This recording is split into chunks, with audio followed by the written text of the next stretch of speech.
Hello friends, स्वागत है आपका एक बार फिर से आपके अपने लीगल चैनल सोच पर प्रहार में। दोस्तों, आज की इस वीडियो में मैं जो आपको बताने वाला हूं आपकी बहुत ज़्यादा तगड़ी हैरेसमेंट को ख़त्म कर सकता है। केवल आपको समझना है।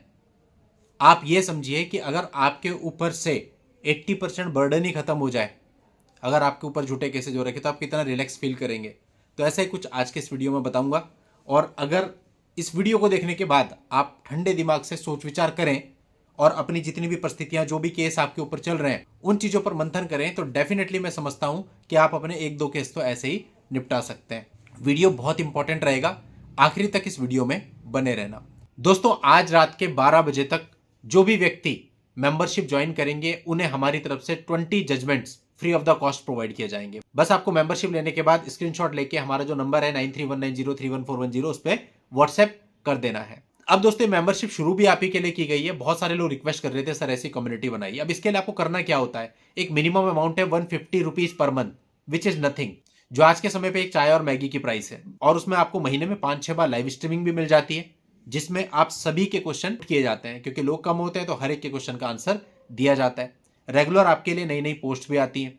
महीने में 4 से 5 आपके लिए मेंबर्स ओनली वीडियोज भी आते हैं। और भी भविष्य में नई नई चीजें हम लोग शुरुआत करने वाले हैं। आप लोग कितना पैसा खराब कर देते हैं लिटिगेशन में, इधर उधर आने जाने में, तमाम कोशिशें करते हैं। तो अगर आप अपने केस को सीरियसली लड़ना चाहते हैं, एक्चुअल में बारीकी में जाना चाहते हैं और इन फ्री वीडियोज के अलावा भी बहुत सारे लाभ उठाना चाहते हैं, तो आप लोग भी मेंबरशिप को ज्वाइन कर सकते हैं, ज्वाइन के बटन पर क्लिक करके। और ये जो हमने कम्युनिटी बना ली है बहुत बड़ी, इस कम्युनिटी का हिस्सा बन सकते हैं। हम बात करेंगे आज की इस वीडियो में मेंटेनेंस केस, 144 बीएनएसएस और डीवी एक्ट की।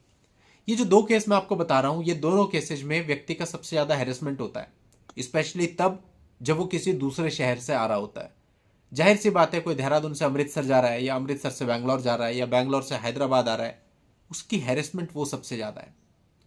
अब आज की इस वीडियो में हम इस बात को समझेंगे कि ये जो दोनों केसेज होते हैं, इसमें आपको मैक्सिमम रिलीफ कैसे मिल सकता है। एक बात तो अब तक आप सब लोग समझ चुके होंगे, चाहे कंडीशन कैसी भी हो, 90% केसेज में आपको वाइफ को, बच्चे को मेंटेनेंस देना ही पड़ता है, चाहे आप कोई प्रूफ लगा दें, कुछ कर दें, कैसा कर दें।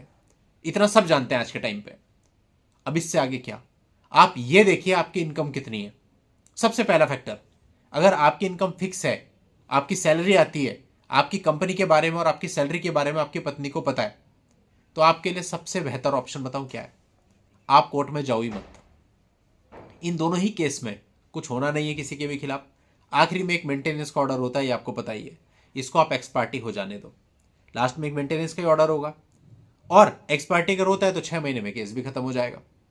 आपके बिना जाए, आपने अपना ट्रैवलिंग भी बचा लिया, आपका जो हैरेसमेंट होना था वो भी बच गया, जो आपकी लिटिगेशन फीस जाती वो भी बच गई, सब कुछ बच गया। लास्ट में एक मेंटेनेंस का ऑर्डर हुआ, वो भी आप देखो, देना है तो दो, वरना उसको चैलेंज भी कर सकते हैं। लेकिन ये केवल तब जब आपको लगता है आपकी इनकम ज़्यादा है, अच्छी इनकम है, हैंडसम अमाउंट आपको मिलती है, और पर मंथ रेगुलर आपकी इनकम आती है, जिसे आप हाइड नहीं कर सकते हैं। मीन्स अगर आप कोर्ट जाओगे, अपनी सैलरी स्लिप लगाओगे, तो आपकी सैलरी के बेसिस पर उसको 20-25 हज़ार रुपये मिल ही जाने हैं। अगर ऐसी स्थिति है तो फिर ऐसे में जाकर के कोई भी फायदा नहीं है। एक्सपर्टी हो जाएगा तब भी उतना ही मिलेगा, क्योंकि अगर उसके पास आपकी सैलरी स्लिप है 1 लाख रुपए की, तो 1 लाख पे कोर्ट बांधेगा। और अगर उसके पास सैलरी स्लिप है ही नहीं आपकी, तो ऐसे केस में क्या होगा, मिनिमम बांधेगा कोर्ट, तब भी आपका फायदा ही है। तो दोनों केस में आपको फायदा ही मिल रहा है।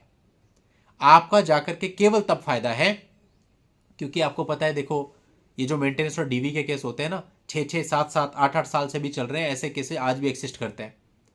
तो इतना तगड़ा हैरेसमेंट आपका हो जाता है, प्लस वो मेंटेनेंस तो फिर भी देना ही है।